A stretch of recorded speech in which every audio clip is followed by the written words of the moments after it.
Good evening, folks. Payne here, your favorite baby boomer, marriage, politics, and sports. Hey, listen, here's another press conference. This one's 38 minutes long, so let's see if I can keep running at the jibs for 38 minutes to see what she has to say. Hopefully, the questions are better than some of the other ones. But like, share, and subscribe to the channel. And so here we go. We're going to listen to Karoline Leavitt do her thing. And hopefully she has on some new information that we haven't heard. But we know, as she likes to start off talking about all the accolades that the president has done. So without further ado, hit the like button when you come in. You know, it doesn't cost you nothing. Hit the like button, subscribe to the channel if you like what we're doing, and put some comments in the chat. So that's all I can say. So without further ado, let's listen to what Karoline has to say. If I can find it.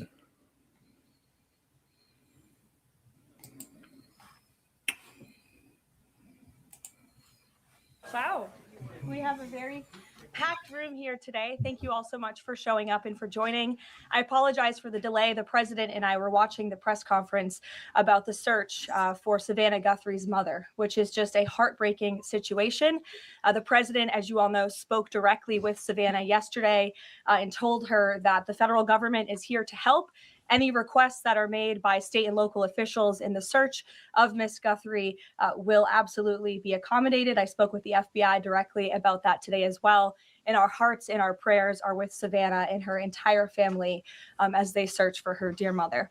I also have a quick scheduling announcement for all of you. Tonight at 7 p.m. during prime time, President Trump, Dr. Oz, and National Design Studio Director Joe Gebbia will officially unveil Trump RX, a state-of-the-art website for American consumers to purchase low-cost prescription drugs.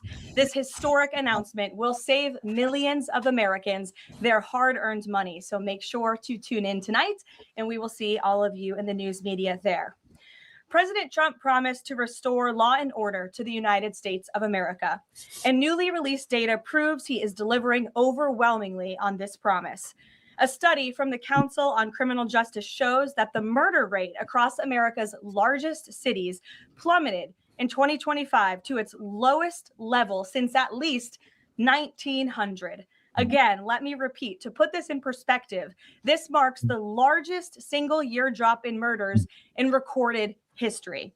This dramatic decline is what happens when a president secures the border, fully mobilizes federal law enforcement to arrest violent criminals, and aggressively deports the worst of the worst illegal aliens from our country.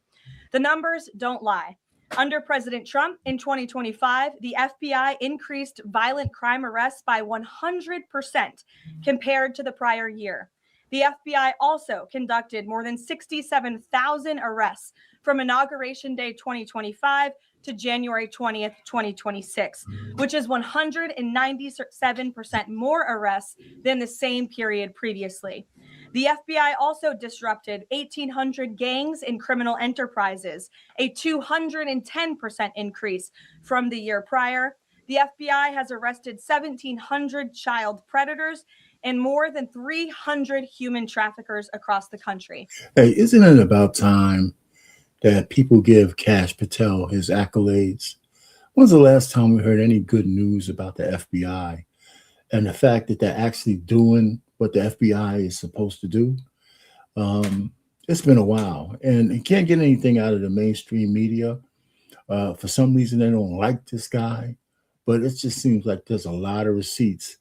And it's just a lot of receipts. So go ahead, Karoline, just tell us about it. Since President Trump took office, 6 of the FBI's top 10 most wanted fugitives have been captured.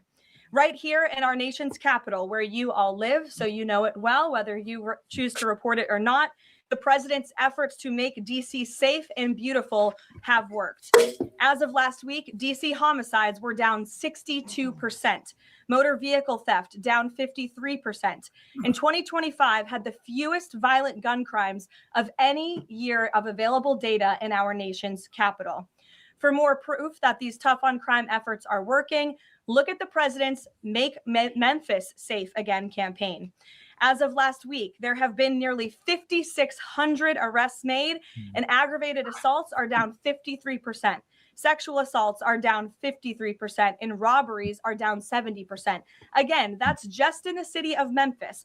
5,600 arrests have taken place because of this president and his Homeland Security Task Force that has surged into Memphis at the request of both the governor and the mayor in that city. A Democrat mayor, I will add. These are the results that can happen when Democrats and Republicans, when the federal government and state and local officials work together. And that's what I like to, you know what, I pat myself on the back because you probably can go back around 10, 20 of these. And I've been saying that since the beginning. You need the state to cooperate with the federal government when it comes to law enforcement. I mean, we have precedents on that kind of stuff. So, you know, a lot of consternation would go away if there was just cooperation. It doesn't matter what your party affiliation is. Crime is crime, and we need to get rid of as much of it as we can. Trump wants to see to improve public safety across our country. When you have a leader like President Trump who empowers good cops to be cops and to arrest bad criminals, American communities will become safer. Many of the media outlets in this room have expressed shock and confusion at these remarkable statistics. The New York Times declared that, quote, no one knows for sure what's behind the staggering drop in the murder rate. The reason is very clear.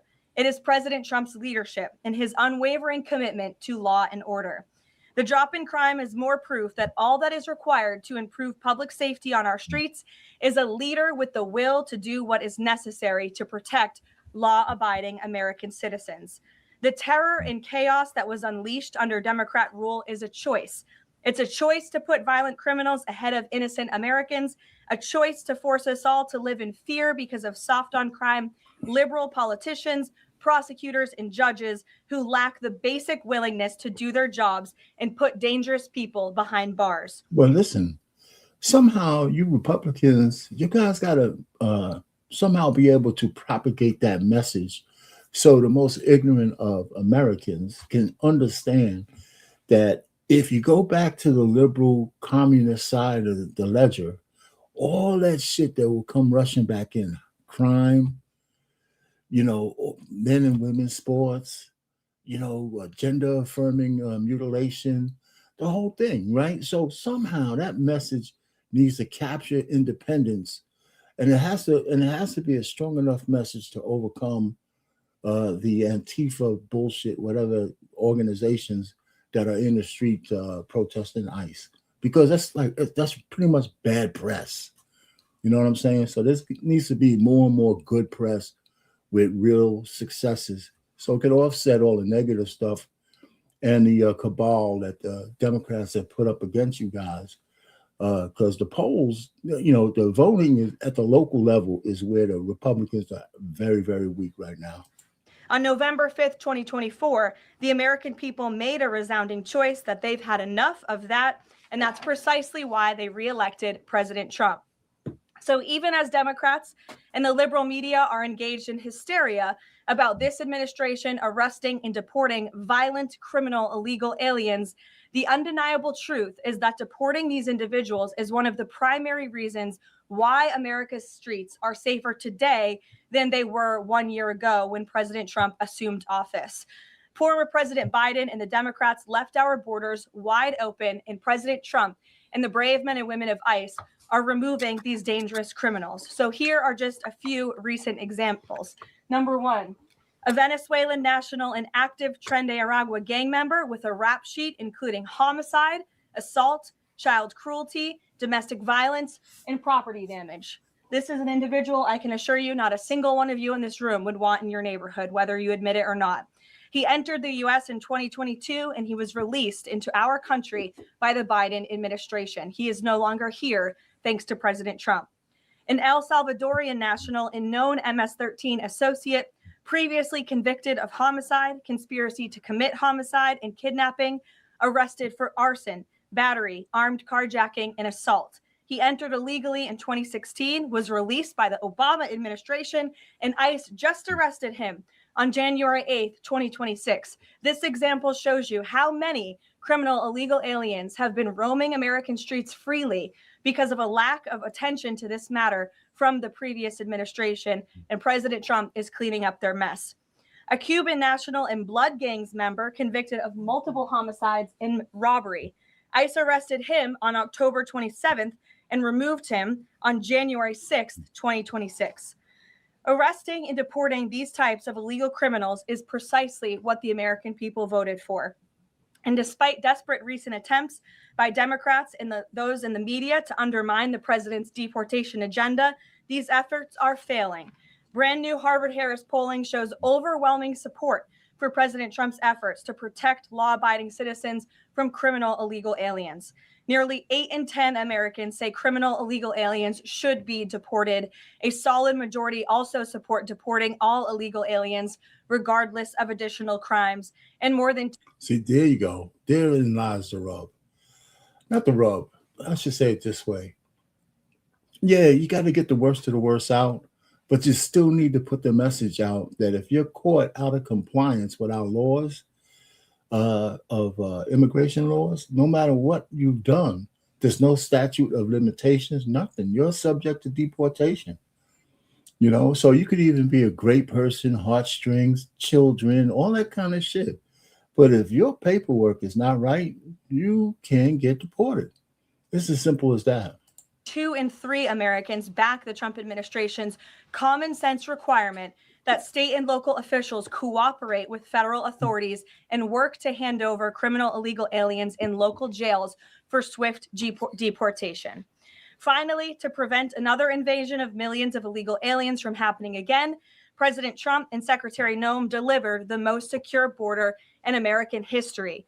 0 illegal aliens were released into our homeland over the past 9 months. This is a truly remarkable achievement. Again, 0 illegal aliens released into the country in 9 months. This is staggering, and it deserves more attention from all of you. Well, okay, again, messaging, right? Somehow you got to make it clear that if the Democrats take the House and the presidency back, we're going to see hordes and hordes of people just flooding our country again. What's to stop them from just getting rid of Trump's executive orders and just opening the borders again? Defunding ICE, doing all that liberal bullshit like they're doing in New York now. So, I mean, there's got to be a way to codify or somehow make permanent the fact that you just can't let people come in any old way, that they have caravans of people. And one of the things that has to happen, you got to get rid of birthright citizenship. That's just got to go. For people who are foreigners, we got to get rid of that. We got to take away that incentive to plant seeds here on American soil by foreigners just so they could put their hooks in. I used to be for that because I understood what the 14th Amendment was for. But now, thinking selfishly, there was a reason why that was just for the descendants of slaves. And people from all of these other countries shouldn't be able to take advantage of that. So, overall, Customs and Border Protection recorded the lowest total encounters in agency history. Daily encounters have fallen by 95%, averaging just 250 apprehensions at the southern border a day. This is compared to over 5,100 daily apprehensions during the Biden years. It's a night and day difference because we finally have a president who enforces the law and lets our law enforcement do their noble jobs of protecting our homeland. When President Trump campaigned on making America safe again, this is exactly what he meant, and the numbers and the results speak for themselves. With that, I will open it up to questions today. We're going to start with Daniel Baldwin from One America News, who is here religiously covering the White House beat every day. So it's good to see you in a chair instead of standing up today. Daniel, thanks for being here, and why don't you kick us off? Thank you, Caroline. It's an honor and a privilege to represent One America News in the new media seat. First question on the DHS funding bill.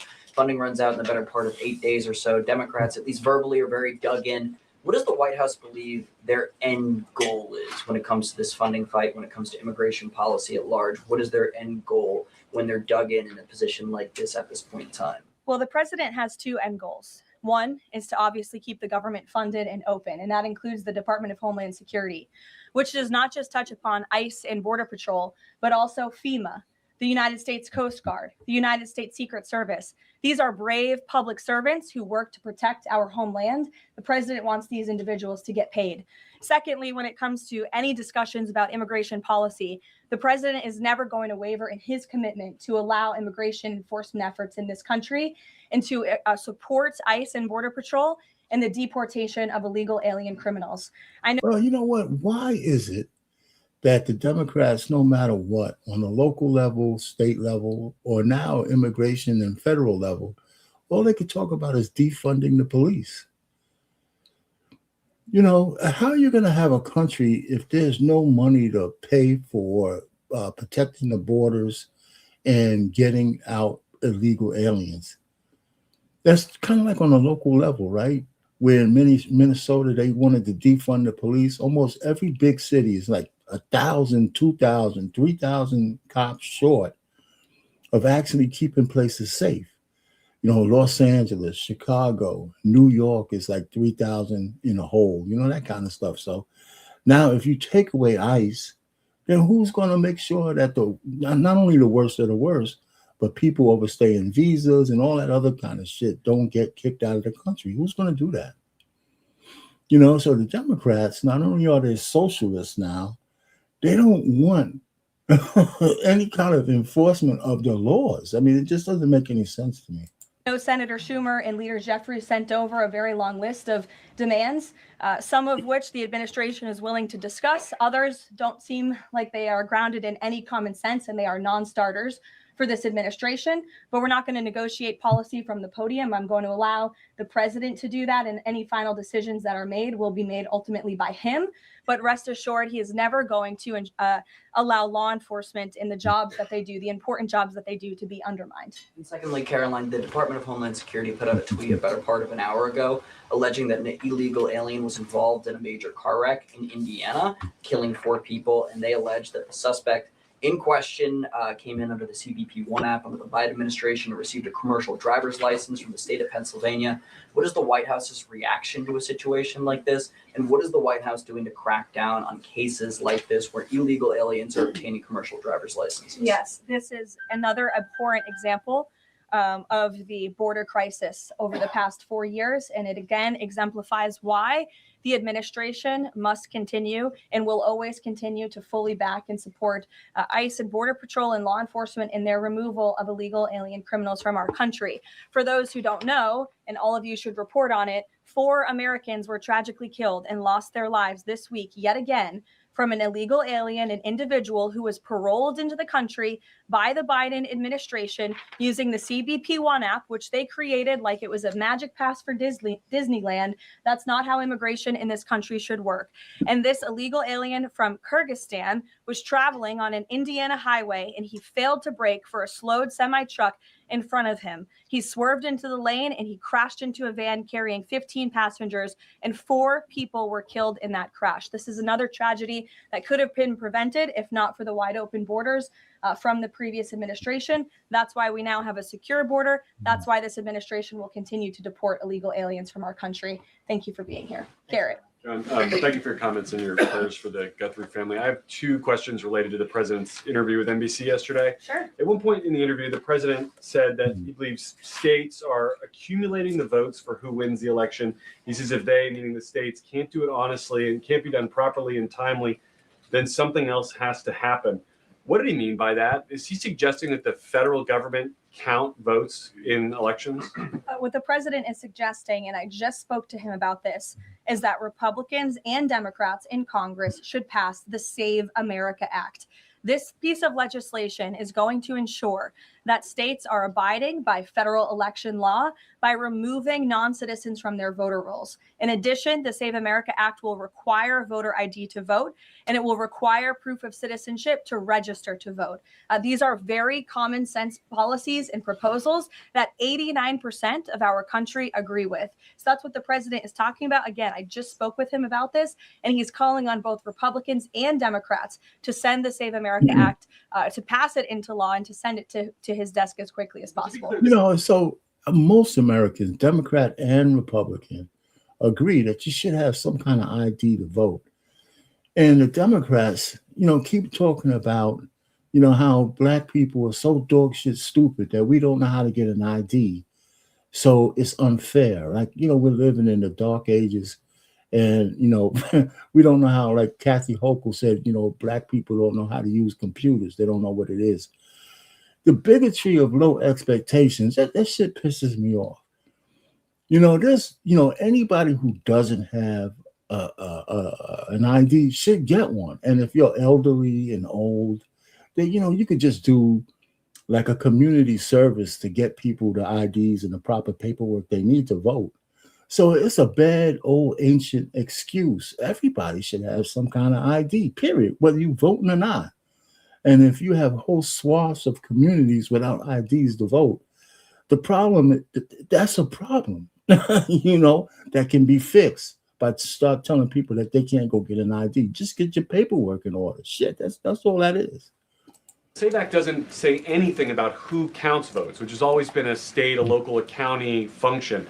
Why does he keep talking about somebody else, presumably the federal government, counting votes? Because the SAVE Act directs states to remove non-citizens from their voter rolls. And we know in states across the country, the president is right to point this out. In states like California or in places like New York City, non-citizens are allowed to vote in state and local elections. And the federal government should absolutely do away with that. I don't think a single person in this room, if you really are being honest with yourselves, should agree that non-citizens should vote in American elections, no matter where that election is up and down the ticket. And so this is a piece of federal legislation that will help states ensure the integrity and the sanctity of their elections. And that's what the president wants. You know, so I agree with that. I mean, why we should never, well, first of all, non-citizens shouldn't be able to vote. And I'll do you one better. If you're not an American born, I don't think you should be able to hold office. Just like the president, you got to be an American citizen.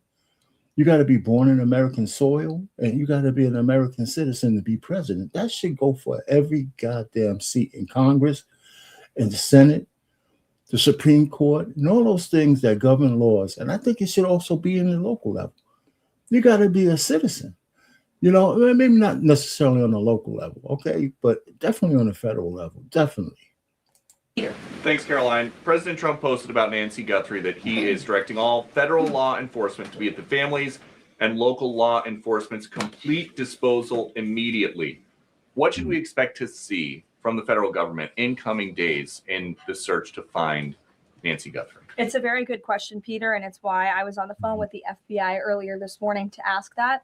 And what they told me is that the FBI, again, is at the disposal of the state and local government. Whatever personnel or assets or resources that the state and local authorities and police need will be granted to them at the direction of the president, the FBI director, and the attorney general. You know, first of all, none of us, I mean, there's a lot of this story with the grandma who's been a mother. And I don't know, I think she's like in her 80s or something like that, or she's up there, right? And that whole kidnapping thing, I don't know if the story will ever come. It's more than meets the eye in this whole kidnapping thing. I can't imagine how uncomfortable and how much danger this lady's in.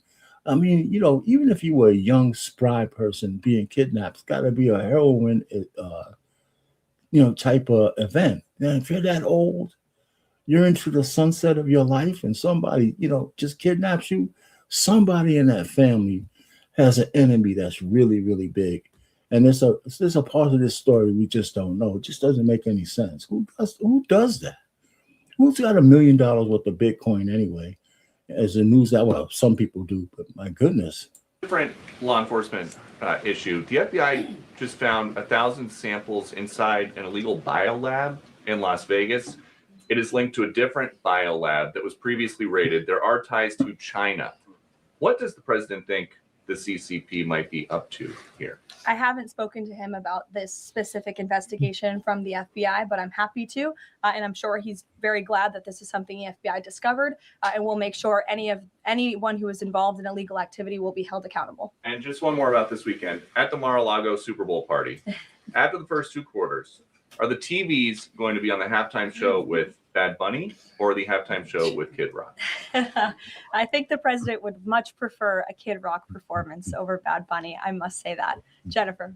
On the nuclear arms pact, we saw the president's post on that. Yes. But can you say, is there a temporary agreement with Russia to stand by the terms of the New START treaty while negotiations are happening?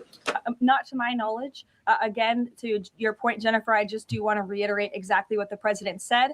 He wrote just moments ago, the United States is the most powerful country in the world. Okay. I completely rebuilt its military in my first term, including new and many refurbished nuclear weapons. I also added Space Force and now continue to rebuild our military at levels never seen before.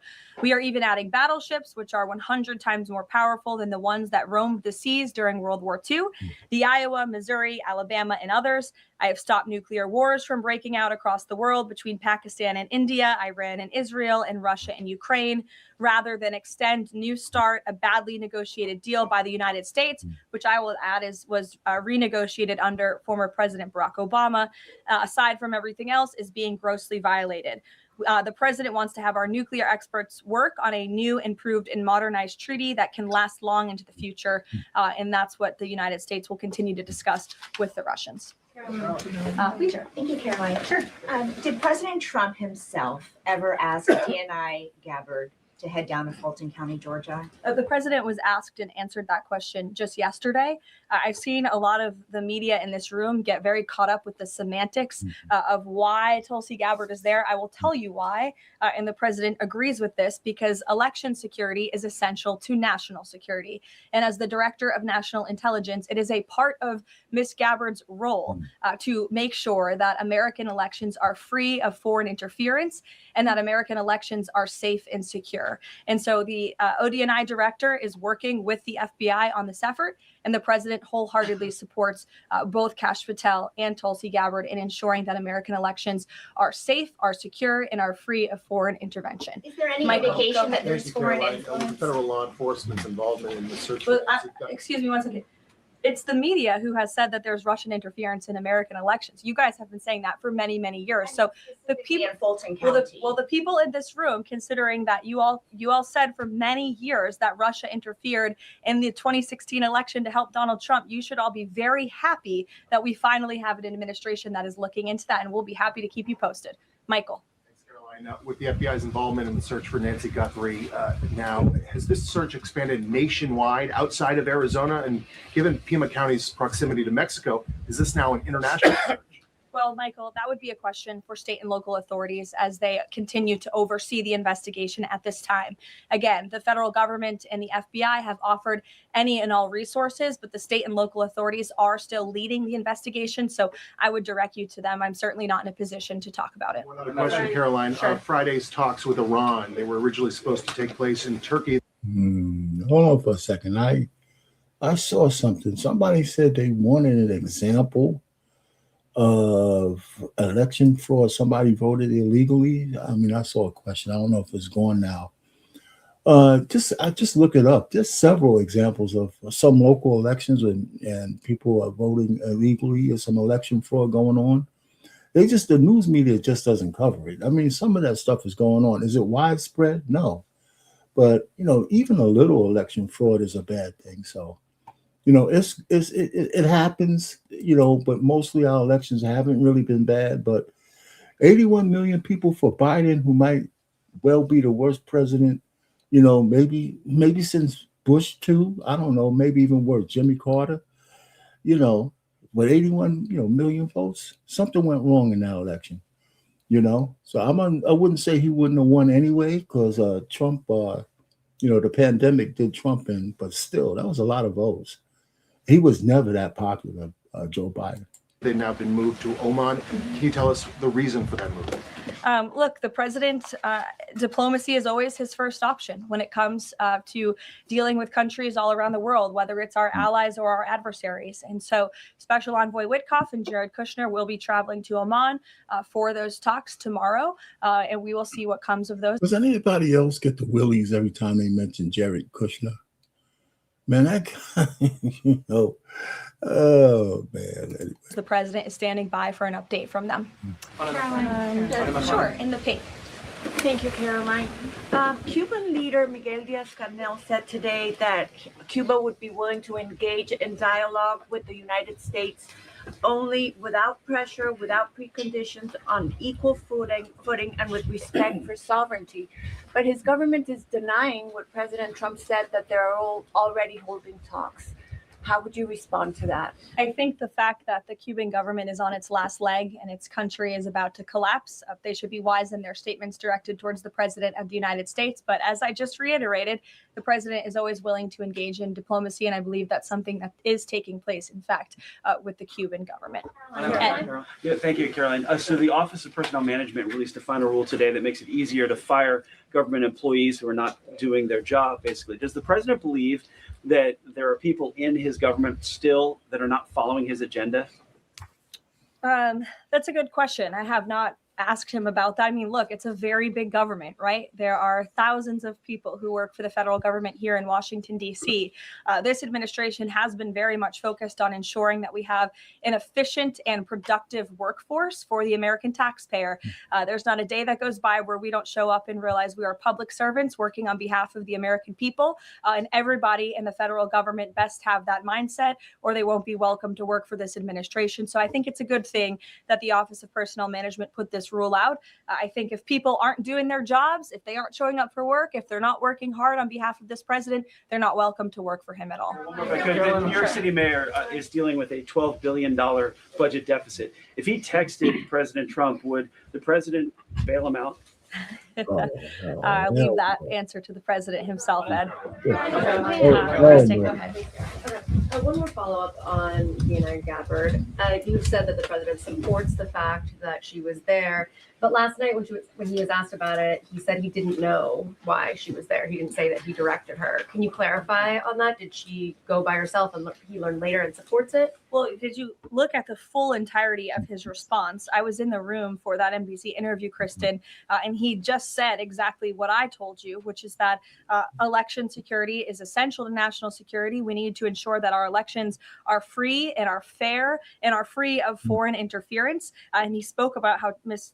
Tulsi Gabbard is involved in that effort. So you're taking like the first three words that he said to one question and not looking at his entire response. On what you said about foreign interference, you talked about 2016 and Russian interference, but what we've learned from these Georgia officials is what was seized by the FBI were ballots from 2020 in this Fulton County election center. Do you have any evidence that there was international interference in the 2020 election in this election center? What I do have evidence of, and what the media seems to be undermining, is why Tulsi Gabbard is there in the first place. And I would point you again to federal law that clearly assigns the DNI and the office with the statutory responsibility to lead counter intel matters related to election security. This includes assessing risks to election voting systems, software, voter registration databases, and more, and analyzing foreign interference. And the ODNI is responsible for supporting the White House interagency action to secure our elections through intel analysis and vulnerability assessments. And they should be routinely collaborating with agencies like the DHS, the DOJ, and the FBI. So as for that question, it would be better suited to ask the Director of National Intelligence herself in her office. But what I'm telling you is that it is more than appropriate. In fact, it is Tulsi Gabbard's job to ensure that our elections are safe and secure. And that's exactly what she's been doing on the ground in Georgia. And, you know, the other stupid thing is, why would they think the president needs to get down in the weeds with Tulsi Gabbard doing her job? These are high-level positions. They got a certain amount of autonomy to get the job done on the path that the president wants without having to go back for every little nitpicking thing. It's called micromanagement, right? You don't want the president micromanaging each one of his cabinet members or high-ranking officials. That's stupid, right? Why have them there? You hire the best people to do the job, and you have to trust them to actually execute what their job description says. I mean, it's as simple as that. And I don't understand why anyone in this room, considering you're all American citizens, I believe, and like to vote in our nation's elections, should have any problem with that whatsoever. Now, Thank you, Caroline. The president said that the administration should take a softer approach on immigration enforcement. He's also suggested for months that some migrant workers should be spared from these raids based on what they're doing. Is the administration going to continue to conduct large worksite raids as it seeks to target violent criminals? And can you clarify, is the federal government going to continue doing these deportation operations in blue cities where authorities say they don't want them? Well, first, again, to the president's answer yesterday, the full context of his answer was that he'd like to see a softer touch, but we are always going to remain tough.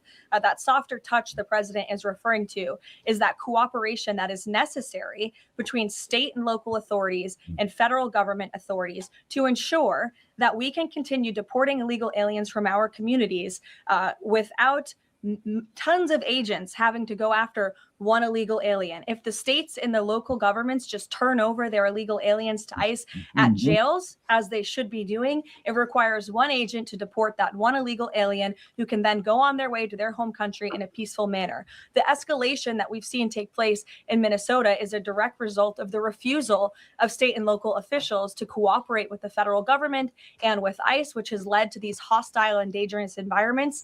And so we don't want that. Again, the president wants direct cooperation, and that's what he was referring to. As for worksite raids, I don't broadcast any future action that may or may not happen from the Department of Homeland Security. But again, the president's focus and the administration's focus is on targeting illegal alien criminals, especially those who have committed heinous crimes in our country, as evidenced by the few illegal aliens that I just shared with you here today. Will ICE and Border Patrol avoid going to other blue cities where the local officials are saying, we won't work with you, we don't want you here?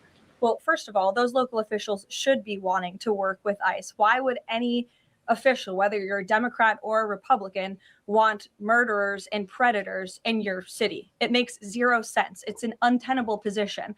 The only reason Democrats are taking that position now is because their entire party platform is just anti-Trump. It makes no sense for the American people. They should be calling this White House. They should be calling Secretary Noem. They should be calling Tom Homan, and they should be saying, we want to work with you to remove the worst of the worst criminals from our city. Please come here.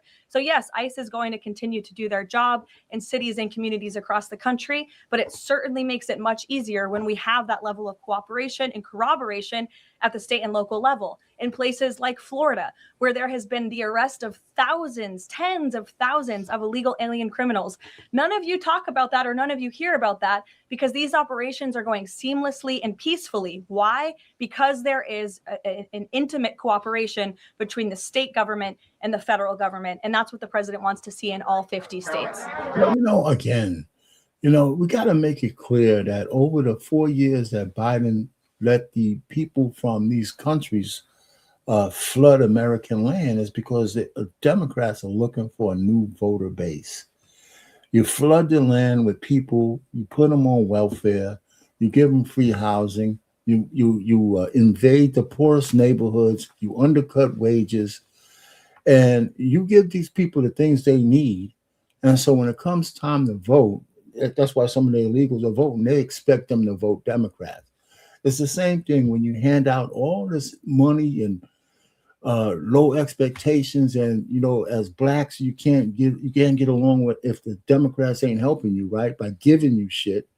So, and they expect that vote, and they were getting it at 90% rate, and that rate is going down because black folks are tired of being on a plantation. More and more black independents, not necessarily conservatives, are starting to raise their hand and saying no more of this bullshit from the Democrats and liberals who keep promising shit and never deliver. You know what I'm saying?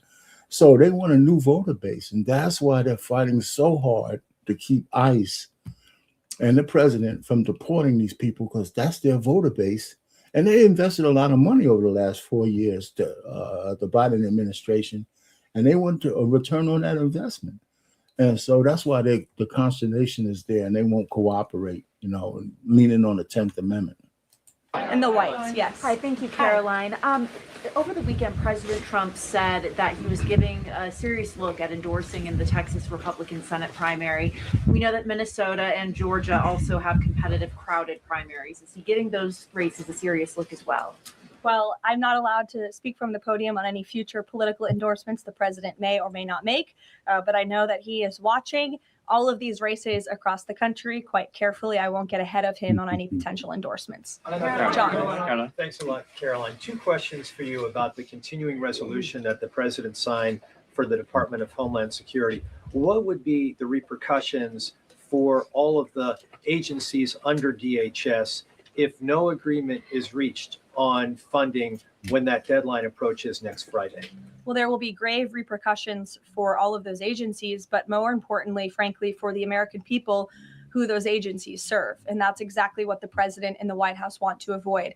Again, we want to keep the government funded. We want the Department of Homeland Security, of course, to be up and operationalized and continuing as necessary to protect our homeland, to secure our border, to ensure the brave men and women of the United States Coast Guard are getting paid, the brave men and women of the United States Secret Service who protect the president, the vice president, and frankly, all of you in this building every day continue to receive the paychecks that they so well deserve. And so that's why the White House will engage in these talks with Democrats. But again, the president is never going to cave on this administration's core promise to deport illegal aliens from our country. Yeah, everybody has to have non-negotiables, right? You had the big, beautiful bill, right, that said you're going to fund all of these ICE agents and stuff like that. Now it's time to pay them. So whatever the Democrats say at the table, you can't, we can compromise on some things, but not on this, not on immigration and immigration enforcement. So I don't think the president's going to waver on this one. Not at all. They're going to have to give these guys their money. We're not going to defund the police at the federal level. Caroline, in your statement that there are certain proposals that Democrats are putting up that are non-starters. What are some of those non-starters? There are a few, and it's a very good question, but I won't negotiate from the podium. I know the White House will be engaged in direct, serious talks with Democrats on this important matter. Natalie. Thank you. In addition to launching Trump RX tonight, Trump has said that he wants to meet with insurance companies to lower healthcare costs. Do you have any update on when those meetings? Yes, he does want to meet with insurance companies. That meeting will take place. I don't have an update on when it will be on the schedule, but the purpose of that meeting will be to continue to negotiate with these companies to ensure that more money is going back to the American consumer. And you're all going to see that on full display tonight at 7:00 with the formal launch of Trump RX. I'm telling you, this is going to be a very cool and unique event. So everybody really should tune in. Am I alone with why does Trump have to name every damn thing about after himself? I think just by calling that shit Trump RX, there's going to be a large swath of people who will never sign up for that. And, these are the kind of, initiatives that work best when you have large volumes of people signing up. Now, even though he has big following, why alienate half the country if it's something that good? Just take your goddamn name off of it. I can't imagine the battle that he had to go through or his people had to go through to say, you cannot name the ballroom, the Trump ballroom. So he wants to put his name on everything, but sometimes a little bit of a modicum of modesty might work. You know what I'm saying? But anyway, he's like almost 80 years old. Nobody's changing that guy. Can you clarify what the president said on the Diego Garcia deal? He said he didn't like it. Now again, he says he's for it. He spoke with Prime Minister Starmer directly. He understands Prime Minister Starmer's position, and he supports it. But as the president reiterated in that statement, of course, the United States reserves the right to protect our assets. We still have a military base, of course, on the island of Diego Garcia. And so the president reiterated to the prime minister and to all of you that the United States will never waver, if necessary, in protecting our assets anywhere in the world, but including on Diego Garcia. And he supports the prime minister's decision. Elizabeth. Just on that one, Caroline, can I ask you? Said that he's now seeking. John, I'll go to you after. The president said he's now seeking $1 billion from Harvard, considerably more than before. What changed here, and how are negotiations going? Well, look, this has been an ongoing negotiation and frankly a frustrating negotiation for the president and the administration because we want a deal. And it's very unfortunate that Harvard has dragged its feet in understanding they need to rectify the wrongs and the illegal behavior that took place on their campus over the course of the past several years under the previous administration. And so the president wants a justified deal to correct for that criminal behavior that took place on their campus. He is now demanding $1 billion from Harvard University, and Secretary McMahon will be continuing to lead this negotiation in these talks. John. Caroline, thank you. You mentioned some polling earlier that was very compelling on deportations. Rasmussen came out with a poll today, said 75% of Republicans want all illegals deported. It seems like the conversation has shifted again to focusing only on deporting illegal aliens who are criminals. Is the president still committed to deportations of the 20 million illegals that came here under Joe Biden, or are you starting to see that back? Yes, and the president has always been committed to that, John, but we must prioritize, and the prioritization is on those tens of thousands of convicted criminals whom we know are still roaming our streets. ICE and Border Patrol and DHS have done a phenomenal job of removing tens of thousands of them. Actually, nearly 1 million people have been deported from our country over the past year, 2 million additional self-deportations. So nearly 3 million people have left the United States. But again, as you pointed out rightfully, Joe Biden and the Democrats allowed approximately 20 million people into our country illegally. So yes, of course, the president is committed to ensuring that America is and always will be a nation of laws. Thank you, Caroline. Steve Bannon recently said, quote, "We're going to have ICE surround the polls come November." Is that something that the president is considering? That's not something I've ever heard the president consider, no. Guarantee to the American public that ICE will not be around polling locations or voting locations in November? I can't guarantee that an ICE agent won't be around a polling location in November. I mean, that's frankly a very silly hypothetical question. But what I can tell you is I haven't heard the president discuss any formal plans to put ICE outside of polling locations. It's a disingenuous question. Caroline, I had two questions regarding the DHS. The first one is one of the Democrats' main demands for DHS funding was to demask ICE agents. Is this something that the president is even considering? Again, this is one of the specific points in the letter that went out by Senate Majority Leader Schumer and Hakeem Jeffries. I won't negotiate the individual points from the podium, but it is obviously something the White House will be discussing with lawmakers on Capitol Hill in the coming days. I mean, you know, what pisses me off is how I think Republicans were part of this too. They were harassing people like crazy to put masks on during COVID. And we know how ineffective a lot of that was, right? And so now we have people like ICE who are being brutalized by, you know, these left-wing lunatics out in the street. Now they want to show their faces so they could dox them and all that kind of stuff. You know, I would love the administration to just let all that bullshit about being demasked, you know, just bounce off their back. Those guys need to protect themselves the best way they can. Administration concerned that the shakeup that we're seeing of DHS activity in Minneapolis could potentially embolden different obstructionist protesters around the country as they now have a playbook on how to get ICE out of their cities?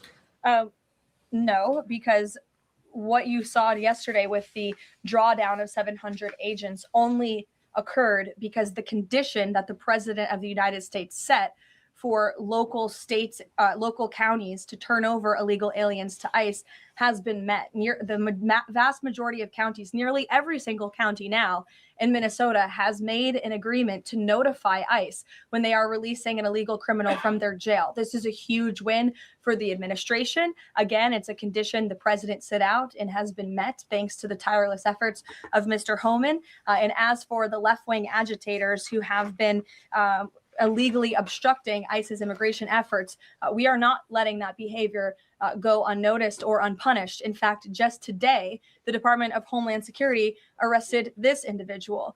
He is a self-proclaimed Antifa member who has been threatening, doxing, harassing ICE. He called for the murder of federal law enforcement officers. He encouraged bloodshed in the streets of Minnesota. He proudly acclaimed affiliation with the domestic terrorist organization Antifa, and the Department of Justice, thanks to the great work of HSI and the FBI, was able to locate and arrest this individual today. So we are committed to enforcing our immigration laws. We want that level of cooperation from state and local officials. And if people are illegally obstructing our federal law enforcement operations, if they are targeting, doxing, harassing, and vilifying ICE agents, they are going to be held accountable, like this individual here, who again is a self-proclaimed member of Antifa. He is a domestic terrorist, and he will be held accountable in the United States.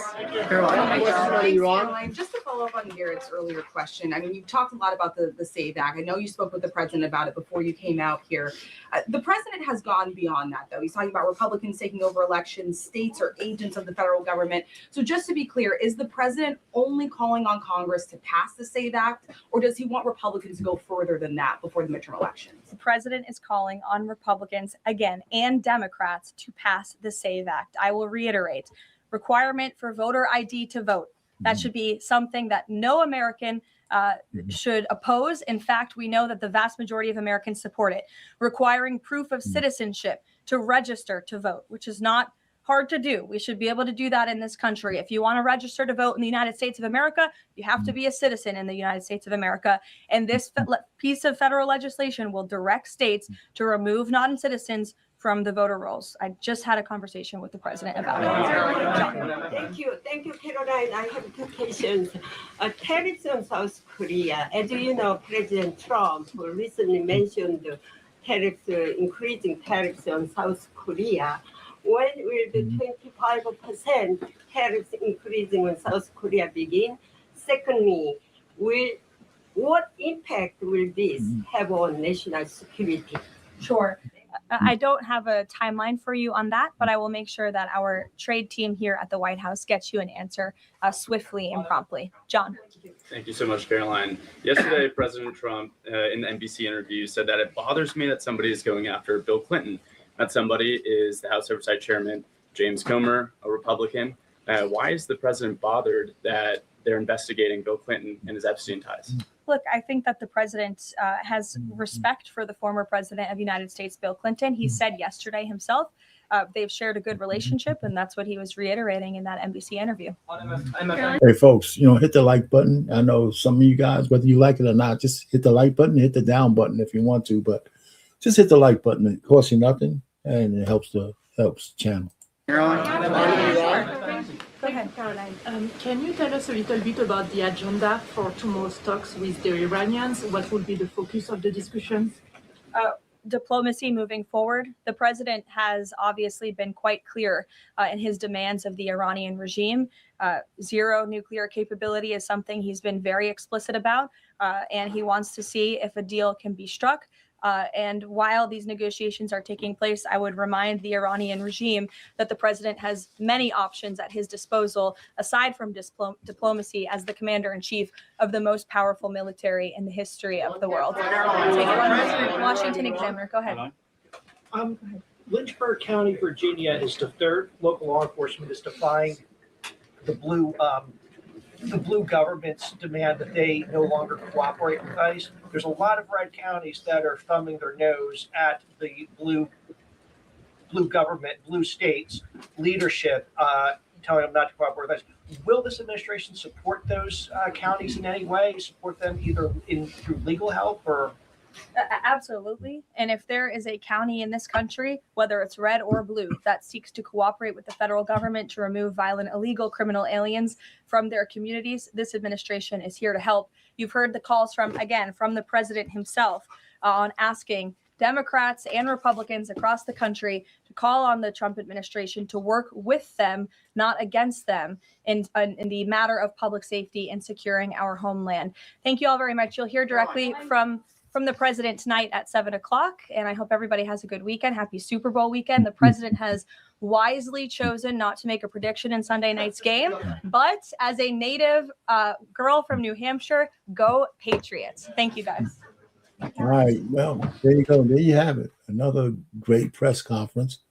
Her press conferences are pretty good. I appreciate everybody coming in the chat, getting a chance to talk to each other and saying their political views. You don't have to be some kind of pundit to talk about politics. We all live in this country and we all have a right to say what we feel like saying.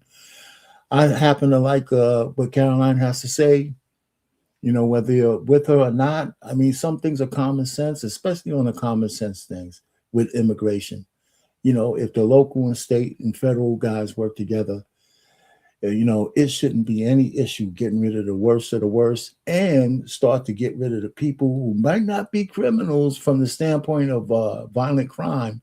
But if you're here illegally, you'll get your day in court, but you got to go.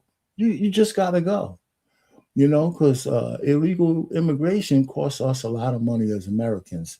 It weighs on Social Security, Medicaid, and everything else. So if you're not here through the proper pipeline, like all illegal immigrants, it's time for you to go. It really is. And you should self-deport, get the money for self-deportation, and then apply through the proper channels. Well, that's all I have for today. You know, our pain, marriage, politics, and sports. Your favorite baby boomer, over and out.